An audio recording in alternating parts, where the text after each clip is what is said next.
Are value के हिसाब से अगर आप समझना चाहें तो पहले अगर ये 1 के आसपास थी तो अभी अचानक 1.5 के आसपास पहुंच गई है। और एक व्यक्ति पहले अगर 1 को संक्रमित कर रहा था तो अब वो 2 या 3 को संक्रमित कर रहा है। और इस तरीके से ये कंटेजियस डिजीज जो पहले ही बहुत ज्यादा संक्रामक है, इसकी संक्रामकता और ज्यादा बढ़ गई। लेकिन साथ में अभी एक राहत वाली बात यह है, और वो जाहिर है क्योंकि उस बारे में प्रामाणिक रिसर्च नहीं हुई है, इसलिए अभी इसको राहत के तौर पर आप सिर्फ अजम्पशन पे ही रखें कि इसका विरुलेंस कितना है, ये कितने खतरनाक रूप से आपको रोग पूर्ण बनाती है, वो अभी सामने आना बाकी है। लेकिन ये अहम खबर आपको बता दें, Bharat, France, Germany, Italy, Switzerland, Portugal, Belgium, Austria, Bulgaria, Denmark, Finland, Romania, Croatia, Netherland, Iran, Saudi Arab, तुर्की, कनाडा, इन तमाम जगहों पर आधी दुनिया में ब्रिटेन की फ्लाइट्स बैन कर दी गई हैं। हर एक देश को यह लग रहा है कि पहले ही वहां की हेल्थ इंफ्रास्ट्रक्चर पर अतिरिक्त दबाव है, इकोनॉमी चरमराई हुई है,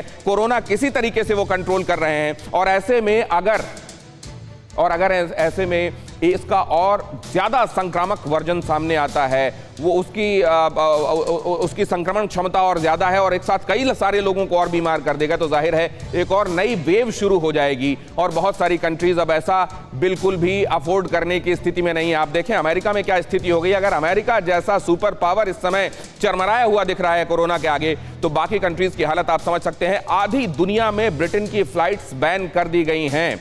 कुमार कुंदन, ये हिंदुस्तान के लिहाज से, क्योंकि पहले ये कहा गया था कि यहां की सरकार ने थोड़ा लेट फैसला लिया फ्लाइट्स बैन करने का, क्या यहां इस बार ये राइट टाइम पर फैसला ले लिया गया समझा जाए?